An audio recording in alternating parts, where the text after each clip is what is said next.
para mí un privilegio muy grande servir al Señor abriendo su palabra para su pueblo en esta conferencia.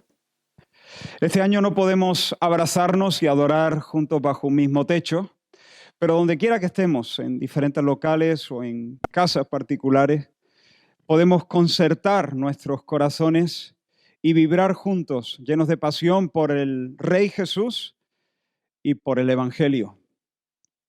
En estos últimos meses, varios pastores me han compartido una preocupación que les inquieta. La iglesia en estos días raros parece ser presa de una especie de sopor, de un extraño cansancio. El escenario político es incierto. La gente se está cuajada de dudas, de temores. Se nos anuncia una crisis económica de dimensiones desconocidas. Muchos, además, están temiendo por su salud. La sociedad está cada vez más fragmentada, polarizada. Es un momento crítico y parece que, no obstante, la desgana está conquistando un espacio en muchos de nuestros corazones. Y entiendo que el Señor, por su Espíritu, quiere traer medicina para este mal.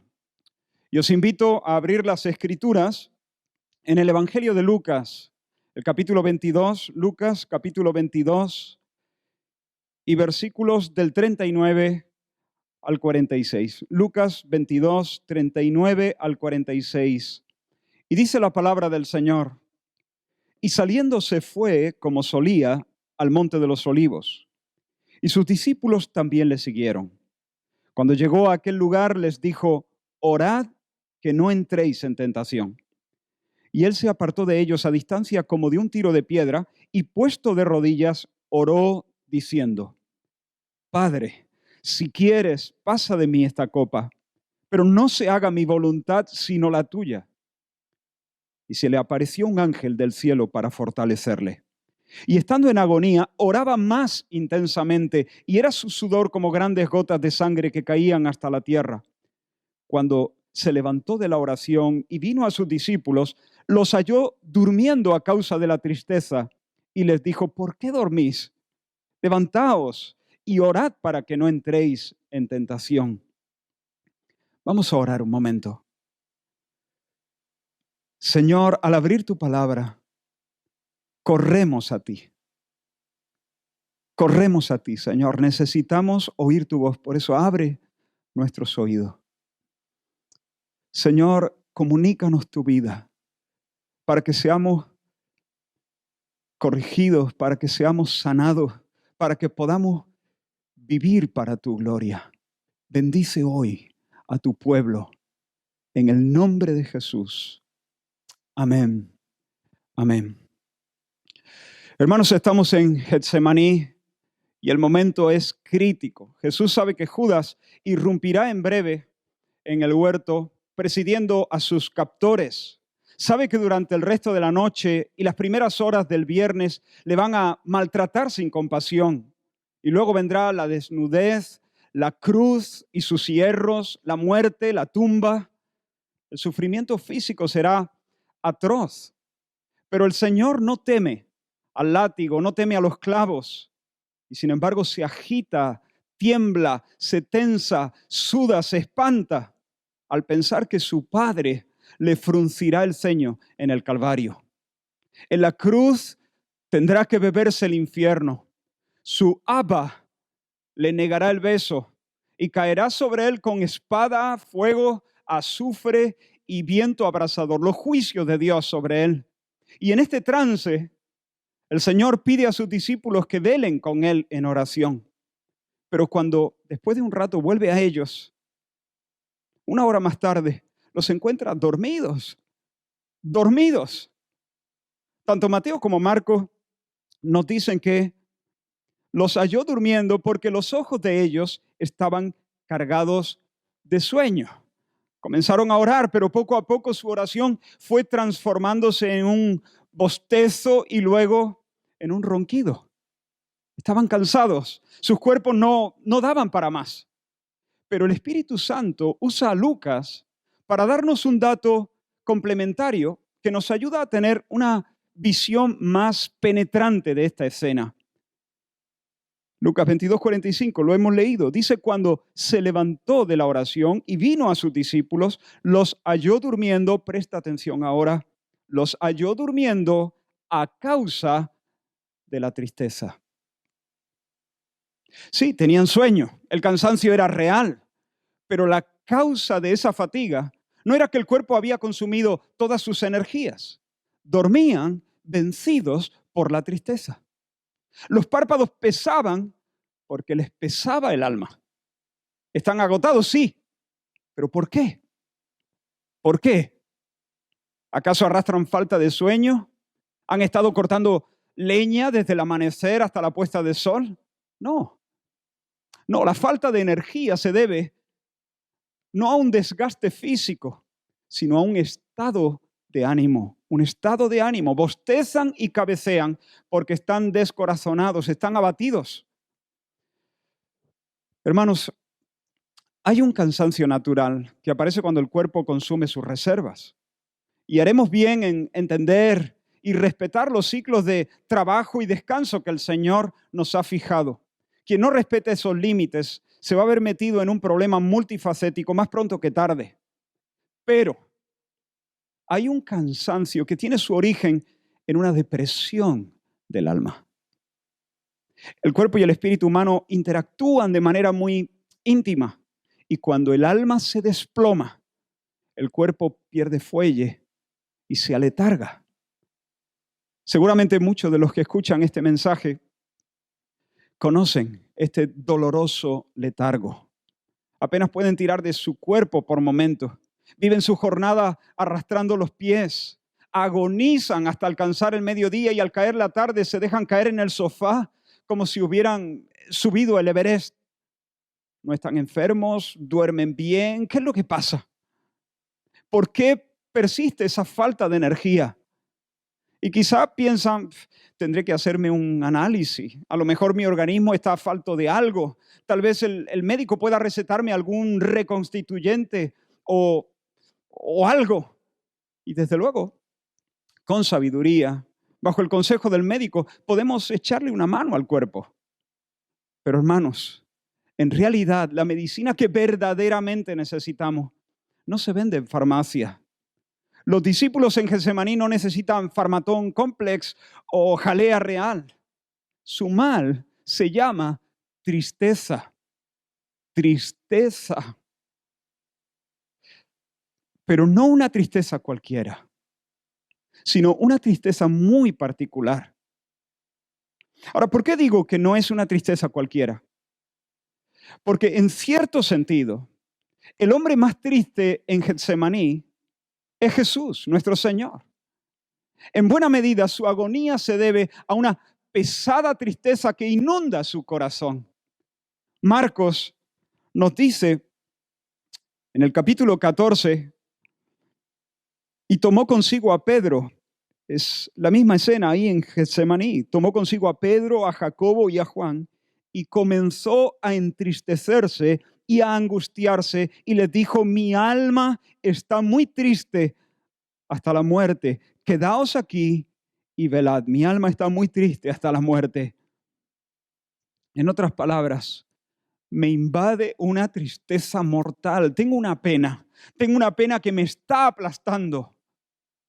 Hermanos, ante el horror de la cruz, Jesús siente un mundo de tristeza cayendo a plomo sobre su alma. Y sin embargo, no bosteza. No bosteza. El Señor no cabecea, no abandona su puesto para entregarse al sueño, sino que redobla su esfuerzo, ora más intensamente. Su tristeza es una tristeza que no da sueño y que no distrae. Pero la de los discípulos, la tristeza de los discípulos es otra. Es una que les roba el vigor, que los arruga, que los encoge, que los achica, que los contrae, que los desactiva, que los hace inválidos. Ahora, ¿qué tipo de tristeza es la que vence a los hombres? Los aparta de sus obligaciones, los distrae, los convierte en zombies que dormitan. ¿Dónde se arraiga esa pena? Considera por un momento a los discípulos. Mírales dormir, desprovistos de brío. Ahora, no hace mucho han llegado a comprender que Jesús es el Mesías. Y eso ha hecho estallar sus rutinas y han ardido de ilusión. En una ocasión incluso instaron al Señor a dejarse de rodeos e ir de una vez a Jerusalén para manifestarse a todo Israel. Maestro, deja los pueblos, vayamos a la capital, cambiemos la historia, que el mundo sepa quién eres. Asómbralos con tus milagros, convéncelos con tus milagros. Pon esta nación de cabeza. Incluso han discutido entre ellos para ver quiénes van a ocupar los ministerios más relevantes, más importantes en el reino mesiánico que está por inaugurarse. Pero en medio de esa efervescencia, de repente Jesús les dice que se va, regresa al Padre. Y ellos no pueden seguirle, al menos de momento. Y además uno de ellos le va a traicionar miserablemente. Otro le va a negar cobardemente. Y todos se van a escandalizar de él. Y entonces el entusiasmo da paso a la tristeza. Escucha el testimonio del apóstol Juan en el capítulo 16 de su evangelio. Versículos 5 y 6 dice, son palabras de Jesús, ahora voy al que me envió. Y ninguno de vosotros me pregunta, ¿a dónde vas? Antes, porque os he dicho estas cosas, tristeza ha llenado vuestro corazón. Tristeza. Así que mientras Jesús agoniza en el huerto, ellos duermen de tristeza. Vuelvo a preguntar, ¿cuál es la raíz de esta tristeza particular? ¿De dónde brota esa pena que los hace de plomo? Y hermanos, aunque el texto no lo dice directamente, creo que podemos concluir que se trata de una tristeza que surge de un corazón que en buena medida se ha desesperado. Un corazón al que de repente se le ha hecho de noche, que ya no logra ver con claridad el buen fin que esperaba. Y si lo ve como algo distante, como algo inalcanzable. Hay una frase que solemos usar para describir esta experiencia. Mi gozo en un pozo. Mi gozo en un pozo. En otras palabras, lo que estaba esperando con ilusión se ha malogrado. Está fuera de mi alcance, es inasequible, es irrecuperable. Y cuando el alma es traspasada por ese sentir, se desencanta y desespera. Así que duermen porque están tristes. Y están tristes porque han perdido de vista la esperanza que abrigaban en sus corazones. Y cuando el alma comienza a desesperar, suele entregarse a un pecado horrible, un pecado que se camufla muy bien entre los pliegues del alma y que es la madre de muchos otros. Me estoy refiriendo al pecado de la pereza. El Señor les había dado una orden, permaneced despiertos y orad. Pero aunque orar es un bien dulce para el creyente, el corazón de los discípulos no salta, se arrastra, resopla. Una profunda desgana comienza a apoderarse de sus emociones y el cuerpo acompasa el movimiento de sus almas. De alguna manera su gozo está en un pozo. Ya no avistan la gloria. La esperanza ya no vibra en sus corazones. Sus corazones se desinflan y entonces se entregan a una inacción culpable. Sí, claro, a nivel conceptual el encargo del Señor está claro y todos, cada uno de ellos pueden argumentar a favor de la necesidad de orar, pero hay una lucha emocional al nivel de sus emociones. ¿Para qué orar? ¿Cambiará acaso las cosas? ¿Hará que Jesús se quede? ¿Hará que Jesús se siente en el trono de David? Y durmieron hasta que Jesús les despertó con un reproche y les conminó a perseverar en la oración. El versículo 46 dice, ¿por qué dormís? Levantaos y orad para que no entréis en tentación. Ni siquiera una hora. Vamos, velad, orad. Seguramente avergonzados, dieron un respingo y retomaron sus ruegos. Pero sabemos que ese brío fue un espejismo. Al poco, cada uno de ellos volvió a su sueño, desoyendo al Señor y sucumbiendo de nuevo a la pereza. Hermano, temo que muchos creyentes en esta hora crítica, cuando debieran estar en las brechas, de pie, atalayando, perseverando en oración, viven aburridos, instalados en el tedio, haciéndose los remolones, reaccionando de tanto en tanto, dando un respingo para enseguida rendirse de nuevo a la pereza. Ahora, cuando pensamos en alguien perezoso, viene a nuestra mente el flojo que no hace nada. Pero sí, aunque la pereza siempre nos aparta de nuestras obligaciones, no siempre se expresa en la inacción. El perezoso no es solo el que duerme en una hamaca mientras crecen los espinos en su campo y se acumula el trabajo. Desde luego, ahí tenemos un perezoso. Pero hay otra forma en que la pereza se manifiesta. Es una forma más sutil, más difícil de identificar. En ocasiones, este pecado se expresa en un trajín incesante. Para evadir la tarea que le aburre, que le hastía, por cuanto no espera nada significativo de ella, el perezoso es capaz de enrolarse en 1000 actividades que incluso pudieran ser más exigentes que aquella que procura evitar. El perezoso entonces no es solo el que no da un palo al agua, sino el que está dispuesto a picar piedra, desmontar una cordillera a fin de no encarar la ocupación que le hastía.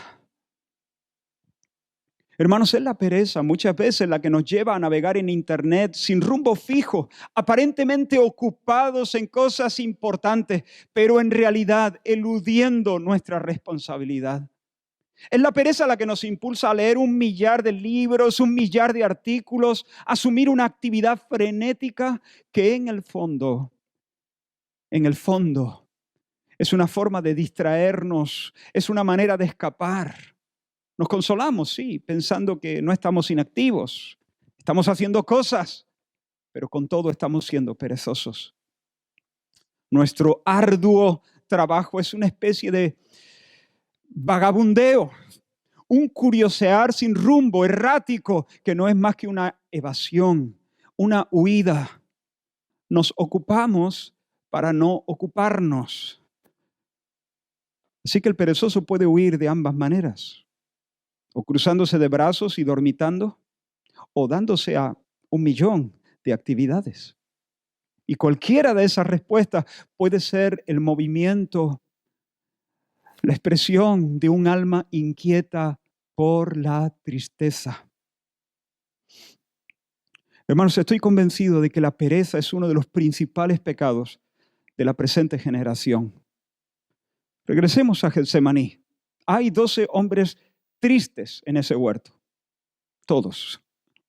Pero hay uno entre ellos que no se deja dominar por la pereza. Jesús, el Señor, está triste y empapado en sudor, pero ora hasta alcanzar la victoria, porque su tristeza no es la misma tristeza de la de los discípulos, es una tristeza diferente. Él no ha perdido la esperanza. Su gozo no está en un pozo, su gozo está intacto. Su gozo está delante de él. Puede ver la meta. No ha perdido de vista la gloria ni por un momento. Escucha lo que dice el escritor de Hebreos acerca de esto. Hebreos 12, versículo 2. Puestos los ojos en Jesús, el autor y consumador de la fe, el cual por el gozo puesto delante de él, sufrió la cruz menospreciando el oprobio y se sentó a la diestra del trono de Dios. Menospreció el oprobio, sufrió la cruz, teniendo siempre a la vista la gozosa esperanza que el Padre le proponía. En él hay tristeza, sí, pero no hay pesimismo, porque él sabía que después de poner su vida en rescate, vería linaje. La voluntad de Dios sería prosperada en su mano. Se sentaría a la diestra de la majestad en las alturas bajo la sonrisa de su Padre. Sí, Jesús sabe que habrá tinieblas en el Calvario, pero no será la negrura de un agujero sin salida. Será la oscuridad de un túnel. Él puede ver el brillo detrás de sus sufrimientos. Sin embargo, los discípulos se sienten por momentos en una gruta sin salida. Y esa es la diferencia entre ellos y el Cristo. ¿Recuerdas al profeta Elías? Tras desafiar a los profetas en la cumbre del Monte Carmelo y obtener una victoria inapelable para el Señor, se colapsó, se hundió y salió caminando sin rumbo y se encogió luego bajo un enebro y oró diciendo, leo en el primer libro de los Reyes, capítulo 19, versículo 4, Elías dijo, basta ya, oh Señor, quítame la vida, pues no soy mejor que mis padres. Y escucha, echándose debajo del enebro, se quedó dormido. Y hermanos, creo que este dormir de Elías es muy similar al de los discípulos en Getsemaní. Este hombre de Dios había orado y trabajado para una reforma espiritual en la nación de Israel. El Señor acaba de vindicar su nombre ante el pueblo, enviando fuego del cielo sobre el sacrificio que él había preparado sobre el monte. Y el pueblo, al ver la acción de Dios, se postró en tierra y confesó, Jehová es el Dios, Jehová es el Dios. Y luego los falsos profetas fueron ejecutados y los cielos se cubrieron de nubes y descendió la lluvia sobre los campos, cancelando la sequía que había desolado la tierra. Parecía, hermanos, que por fin las tinieblas cedían, que por fin se inauguraba un nuevo tiempo para la nación. Pero no, el rey Acab informó a la reina Jezabel y ella envió un mensajero al profeta. Y el correo real no llegaba con palabras de arrepentimiento ni con una invitación para que Elías fuese a la capital del reino a instruir en los caminos del Señor a los príncipes y a los líderes. No, su mensaje fue, te quedan 24 horas de vida, eres hombre muerto, Elías. Ese era el mensaje. Y fue como un golpe seco en el estómago del profeta. En lugar de avivamiento, en lugar de reforma, más pecado, más rebelión, más maldición. Y nuestro hermano, como un hombre sujeto a pasiones semejantes a las nuestras, se hundió y durmió de tristeza bajo el arbusto. Pero gracias a Dios, la Escritura sigue diciendo en el versículo siguiente, he aquí luego un ángel le tocó y le dijo, levántate, come. Entonces él miró y he aquí a su cabecera una torta cocida sobre las ascuas y una vasija de agua. Y comió y bebió y volvió a dormirse. Y volviendo el ángel de Jehová la segunda vez, lo tocó diciendo, levántate y come, porque largo camino te resta. Se levantó pues y comió y bebió y fortalecido con aquella comida, caminó 40 días y 40 noches hasta Horeb, el monte de Dios. Bendito sea el Señor. Bendito sea el Señor. Él va en busca de su siervo.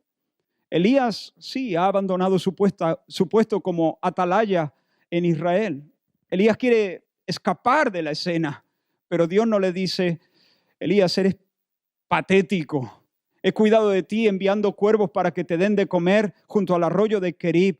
He multiplicado el aceite y la harina en casa de la viuda de Sarepta. He respondido a tus oraciones enviando fuego y lluvia. ¿Y ahora quieres morirte? Pues ¿sabes qué? Sí, va a ser lo mejor. ¿Prefieres que te devoren las fieras o te tire una pedrada desde el cielo? No, hermano, Dios no le habla así a su hombre. De hecho, Dios no le concede su petición. Los planes del Señor para Elías eran mucho mejores. De hecho, Elías nunca conoció la muerte. Fue arrebatado en vida, como lo fuera Enoc. Dios ni lo mata ni lo ignora. Le prepara una comida. Bendito sea el nombre del Señor. Y con esa comida le infunde nuevas fuerzas para que pueda remontar hasta Horeb, el monte de Dios. Porque allí, en el monte de Dios, Dios quiere darle otra comida, una comida más suculenta. Allí Dios quiere mostrarle su músculo. Allí Dios quiere mostrarle su fidelidad. y volver a darle gozo. ¿Recuerdas a los discípulos camino a Emaús? Caminaron hacia la aldea con el alma en los pies. El Cristo resucitado se une a ellos y se suma a la conversación, pero ellos no le reconocen. ¿De qué habláis? ¿Por qué estáis tan abatidos? ¿No te has enterado? Le preguntan. ¿De qué? Pues de lo que ha pasado con Jesús de Nazaret. No lo saben, le han crucificado. Y dice Lucas 24, dice literalmente, y nosotros esperábamos que Él era el que había de dar redención a Israel. Esperábamos, ¿te das cuenta? El verbo está en pasado. Esperábamos, ayer esperaban, pero hoy su gozo está en un pozo.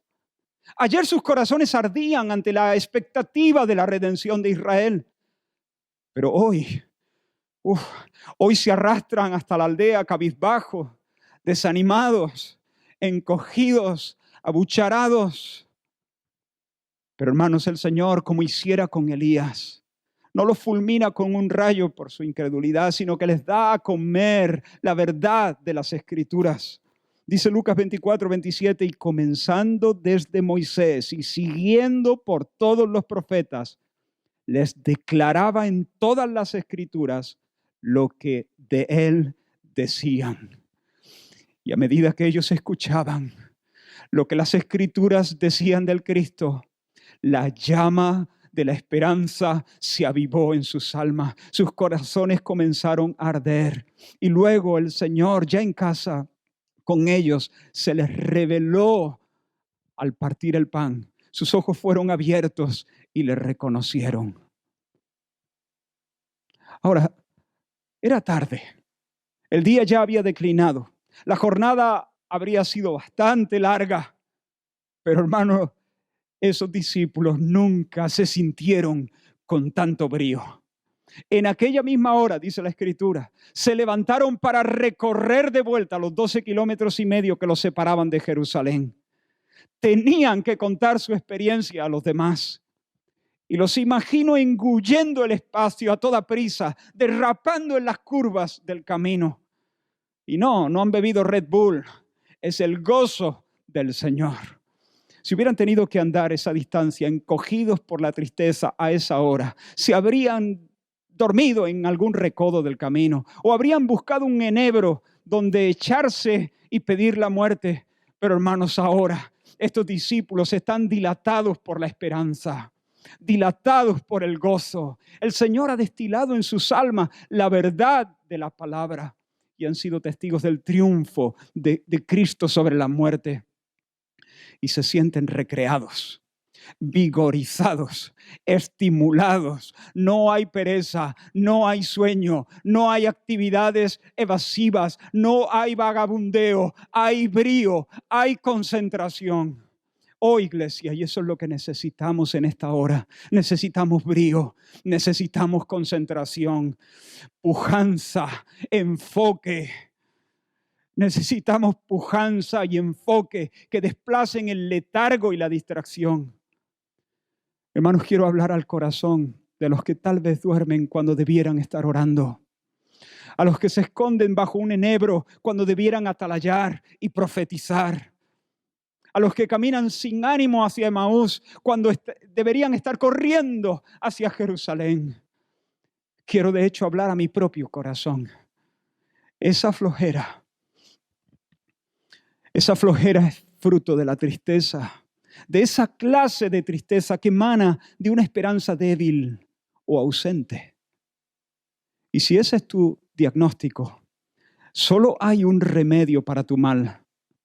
Escucha, la comunicación divina, sobrenatural, de visión espiritual y de esperanza. La medicina la prescribe el Espíritu Santo por la pluma del apóstol Pablo.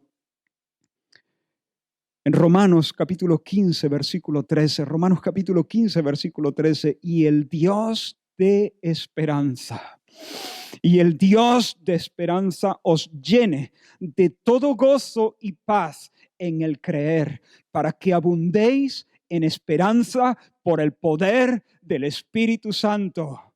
Y el Dios de esperanza os llene de todo gozo y paz en el creer, para que abundéis en esperanza por el poder del Espíritu Santo. Necesitas que Dios, el Dios de esperanza, mientras tú te abrazas por fe a su nombre y a su promesa, Él, por su Espíritu, te insufle esperanza. Necesitas ese toque divino que disipe la niebla, que aclare tus ojos para que puedas ver tu patria y puedas ver a Cristo como tu porción. Y el Dios de esperanza os llene de todo gozo y paz en el creer, para que abundéis en esperanza por el poder del Espíritu Santo. Ahora, hermano, la esperanza bíblica no es un mero deseo de que algo bueno suceda. La esperanza bíblica no es un a ver si o un ojalá. No. La esperanza bíblica está saturada de certeza. No abriga dudas y por eso es gasolina para el alma.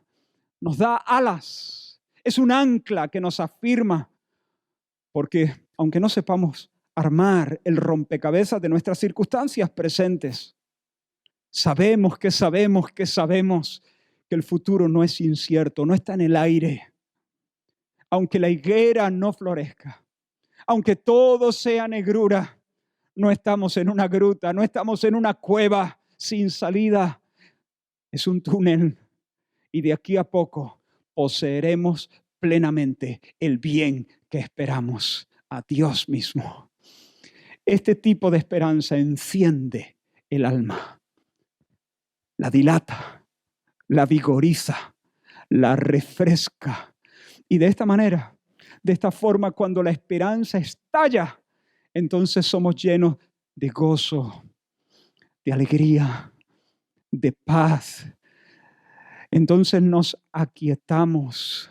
La turbación de la tristeza deja lugar a la quietud del gozo y de la paz. Y cuando huyen los temores y la tristeza, cuando estamos de pie sobre ese pináculo de gozo y de paz, allí podemos lanzarnos a todas las batallas.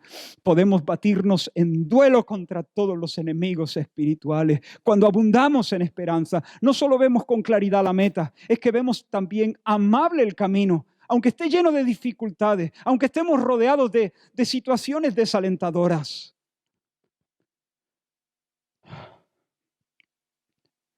Hermanos, hay una densa niebla sobre nuestra nación que amenaza con robarnos el aliento. Todo el día, desde la mañana hasta la noche, coronavirus, enfermedad y muerte, recesión económica, intrigas políticas, fraudes, tensiones sociales, iniquidad, perversión. Y el alma se abruma y el alma se achica. Pero hermanos, por el poder del Espíritu Santo, en medio de este escenario sombrío, podemos rebosar de gozo y fuerza y pujanza.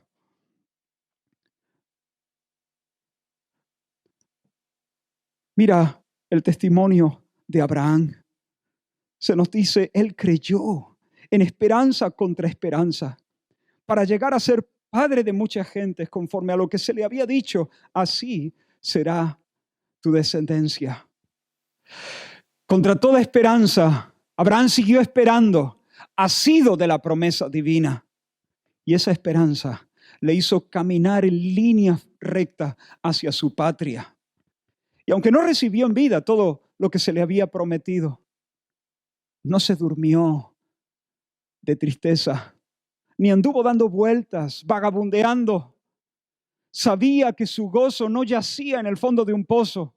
Su gozo estaba delante de él y vivió junto a Isaac y a Jacob, como dice la Escritura en Hebreos capítulo 11, versículo 13, mirándolo de lejos y creyéndolo y saludándolo y confesando que eran extranjeros y peregrinos en la tierra. Bendito sea el nombre del Señor.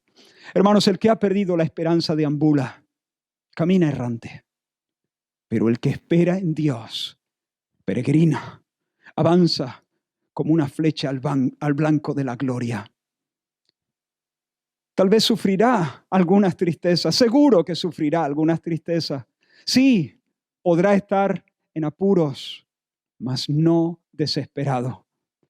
Oh, hermanos, que el Señor nos conceda la gracia de vivir como el apóstol Pablo, quien escribió a Tito que vivía en la esperanza de la vida eterna, la cual Dios, que no miente, prometió desde antes del principio de los siglos. Que podamos decir, como Pablo dijese a Timoteo en su primera carta, que por esto mismo trabajamos y sufrimos oprobios. Trabajamos y sufrimos oprobios porque esperamos en el Dios viviente. Hermanos, que en estos días de temor y decepción podamos correr al Señor. Podamos montar nuestro campamento en su palabra. Y que su Espíritu nos dé a comer el pan del Evangelio. Mira la gloria de Jesús, el Jesús que agoniza hasta la victoria en Getsemaní. Necesitamos entender que porque Él oró como lo hizo, nuestra esperanza es firme, es segura. Nuestro gozo jamás, nunca estará en un pozo. Él en Getsemaní, en esta hora difícil, preparándose para su aplastamiento, con gran clamor y lágrimas dijo: sí, Padre, tomaré la copa. No quiero hacer lo que me pide el cuerpo. Tu voluntad, Padre, solo tu voluntad, toda tu voluntad. Ayúdame, líbrame del poder de la muerte, sosténme mientras camino entre las llamas y luego sácame del sepulcro. Y horas después, lo sabemos, Jesús subió la cuesta del Calvario lleno de golpes y de la saliva de los soldados. Lo desnudaron delante de los curiosos, lo clavaron a las maderas de una cruz, lo alzaron entre el cielo y la tierra y allí lo dejaron mientras se desangraba. Él es el Cordero de Dios. Él es el portador del pecado. Él es el sustituto de los pecadores. Y allí en el valle de la vergüenza, en el exilio más absoluto, justo antes de que el corazón le reventara, gritó como un campeón: está hecho, consumado es. Era viernes cuando murió y muerto lo dejaron en el sepulcro. Pero el domingo volvió a tomar su vida, pisando la cabeza de la muerte. Y por cuanto Él vive y vive para siempre a la diestra de Dios, como Señor exaltado, como Salvador compasivo, nosotros podemos decir, como dice el apóstol Pedro en el capítulo 1 de su primera carta: bendito el Dios y Padre de nuestro Señor Jesucristo, que según su grande misericordia nos hizo renacer para una esperanza viva por la resurrección de Jesucristo de los muertos. Aleluya. En esta tierra nublada podemos vivir vibrando de esperanza. Podemos vivir como dice 2 Corintios 6:10, como entristecidos, mas siempre gozosos, como pobres, pero enriqueciendo a muchos, como no teniendo nada, mas poseyéndolo todo, poseyéndolo todo. Podemos decir como el salmista: ¿por qué te abates, oh alma mía, y te turbas dentro de mí? Espera en Dios, porque aún he de alabarle, salvación mía y Dios mío. Y un poco más adelante: todas tus ondas y tus olas han pasado sobre mí, pero de día mandará el Señor su misericordia Podemos decir como el Salmo 27, hubiera yo desmayado si no creyese que veré la bondad del Señor en la tierra de los vivientes. Aguarda al Señor, esfuérzate, aliéntese tu corazón. Sí, espera a Jehová. O como el Salmo 97, luz está sembrada para el justo. Luz está sembrada para el justo y alegría para los rectos de corazón. Oh, hermanos, esa es nuestra porción. Tengo la esperanza de vivir en una ciudad perfecta donde nadie muere. Tengo la esperanza de vivir en un mundo renovado sin mascarillas, donde nada decae, donde todo florece, donde no hay muerte ni amenazas. Tengo la esperanza de vivir en un lugar donde nadie miente, donde no hay fraude. Tengo la esperanza de perder el lastre de mi pecado. Seguiré siendo una ovejita del Señor, pero mi pata ya no estará quebrada. Nunca más sentiré temor o vergüenza o codicia y podré mirar a otros con un amor puro, sintiéndome simple y profundamente agradecido por todo. Viene un día en el que la alegría no tendrá contrapesos y el corazón se verá obligado a ensancharse y dilatarse momento tras momento para contenerla. Tengo la esperanza, hermanos. Tenemos la esperanza de mirar el rostro de nuestro Señor sin velos, sin brumas y gritar para siempre de asombro ante el brillo inconcebible de su belleza. Mi gozo no está en un pozo. Mi gozo viene a mi encuentro. Mi gozo es el mismo Señor. Él es la porción de mi herencia. Y solo una vislumbre de la gloria que nos aguarda puede curar la tristeza. Esa tristeza que deprime y apoca. Cuando por la palabra y por el Espíritu somos llenos de esperanza, irrumpe la alegría. Y cuando el gozo domina el santuario de nuestro corazón, podemos velar 1 hora, podemos velar 2 horas, las que haga falta, hasta alcanzar la victoria. Si estás encogido de temor, si estás apagado por la tristeza, no te entregues al sueño, no te entregues al ocio desenfrenado, no vagabundees, confiesa tu pereza. Pero no te quedes solo ahí, cava más hondo. Confiesa tu falta de fe, confiesa que tu esperanza se ha debilitado. Y luego, aférrate a Dios y no le sueltes. Habita en la Escritura. Haz tu campamento allí hasta que por el soplo del Espíritu bailes de gozo bajo la luz de sus promesas. Que el Señor bendiga su palabra en nuestros corazones. Amén.